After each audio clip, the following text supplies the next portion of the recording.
Bontle Mokwane is 24. She's never had a job, even though she's highly educated with 2 degrees, one in politics, the other in public management and governance.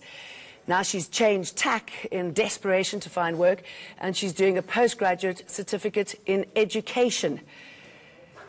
She's more qualified than the chief whip of the second biggest party in the country, John Steenhuisen, but she cannot find a job.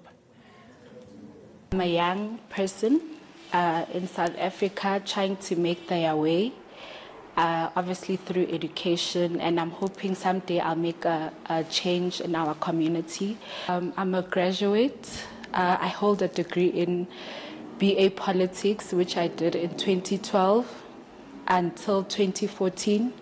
I graduated in 2015, and that's when I also began my honors degree in public management and governance. In 2016, I got an internship for administration in Department of Military Veterans. I did the internship for 1 year, 6 months, which had ended last year in June. From there on, I decided to enroll again for a postgraduate certificate in education. President Cyril Ramaphosa said it's time to find a solution for these young adults. That they graduate from all these institutions but do not get work. And when they do seek work, they are asked to come with an experience certificate. And it is for that reason that young people have said the issue of experience must now be done away with. They must be brought into the job situation because that's where they are going to get their experience. So obviously there are no guarantees of a job in South Africa. Even a tertiary qualification, once the marker of assured economic success, clearly isn't working anymore. Graduate unemployment for those between 15 and 24 is now at least 33%, and a further 10% up to the age of 34 also have no jobs. Those are staggering numbers. So what's stopping our uber-educated from just getting into the workplace, never mind succeeding?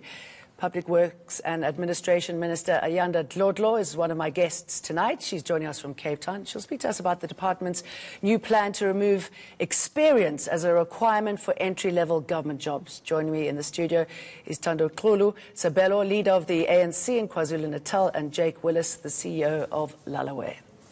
Very happy to have you all three with us. Let me start off with you, Minister. Tell us about this new plan to remove the need for experience to get a job.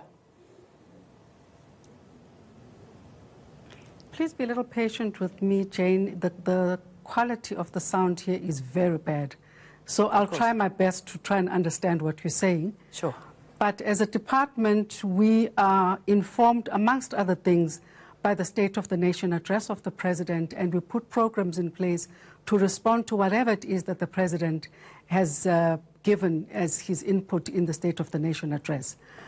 Further than that, there has been quite a number of discussions within the department in response to the triple challenges of poverty, unemployment, and inequality to look at 2 things. One, the recruitment, the graduate recruitment scheme, which was launched in August at the University of Johannesburg. The second one really being the one of doing away with the experience of 2 years for entry-level jobs in the public service. All right. Okay, so this has driven you to this point, and I'm just wondering why it's removing experience that you feel is the key to getting students into jobs that's going to satisfy them, that they will be good at. I didn't quite get that. The sound, Jane, you'll forgive me, it's very bad. Okay, you know what, I'll leave you for a minute and hopefully our sound guys will sort you out, and I'll speak to my other guests. I should imagine that with the experience that you have with graduates, that this is probably music to your ears. Definitely. This is a time where, as the youth, we should be looking up to the full implementation of the program that is proposed by the government of the Republic of South Africa. It all started with the ANC Youth League, where we discussed this matter, and we did find that... You said Nazareth, didn't you? You tabled it there, didn't you? We tabled it at the NASREC conference in 2015 as the ANC Youth League in KwaZulu-Natal, and it was adopted by conference. And it then became a conference resolution, so meaning it's a resolution of the ANC Youth League in its entirety. And we all agreed that every member of the ANC Youth League must go and lobby the ANC, and it must lobby government that this needs to be one resolution that must be implemented, because it will give a big break, especially for the graduates who really, like my younger sister who was speaking earlier on today, who cannot find employment. The biggest issue is that experience is required. So we have been saying as the ANC Youth League that, look, the government needs to abolish this, and it needs to ensure on-the-job training. I mean, on entry-level posts or entry-level jobs, it does not necessarily require a lot of training for you to be able to get hang on things and to be able to start knowing your job and doing it properly. So we're saying that government must prioritize on-the-job training. But the second part, which as the ANC Youth League we are looking at winning, is that we are hoping that the National Assembly will put it into a legislation which could also give us another big break, where the legislation must be able to also give direction to the private sector. Yes, okay. I'm going to get to that a little later. Let's deal with this first. What do you make of it, your work at Lulaway, where I know you try to do just this, to get graduates jobs, to get them into the work stream? Is this a good step? I think it's a great step. I think, I mean, this is something that we've been, battling with for years. And I was just chatting to Thando earlier today and saying that I find that the requirement of experience in many companies and government is an extension of that, is really a form of laziness. It's sort of, it's basically saying in many cases, all it takes is a week or 2 weeks to train a young person to perform a particular job, but they're basically going around. Do you think there could also be fear, losing that job eventually to that person, maybe? Fear of who? If you say it's a case of laziness, not training that person up, I mean, might it just be protecting your own job? Suppose I think the guys that are making the decisions normally in terms of in terms of employing people or not employing people with experience or not are often are not necessarily the ones that would be worried about losing their own jobs. I find that what happens with those kind of guys is they'll actually be worried about employing graduates generally because they're worried about the sort of caliber of person that's coming in, and that has an extension of sort of worrying about about their own job. I find that there's just so much the entry-level recruitment generally in the country, and that's across the board, and including government, is really living in the past, of really sort of not... And why do you think it was there in the first place? Because I suppose it does make sense, doesn't it, that you come in and you've got a bit of experience, if you can find it somewhere, that you'd be better at your job, that you would expedite things. So certainly experience at the sort of higher levels or managerial levels is a absolutely essential thing, and I mean. It really has to do with transfer of knowledge. It really has to do with the fact that an economy, as it's growing, is not, is not building on nothing. It builds in sort of every company. When you were starting as in TV, you had somebody that taught you the ropes, and you sort of learned from there, and then you move from one place to the other, and there's a store of knowledge within businesses and economies that sort of move from one generation to the other. So experience is not a bad word.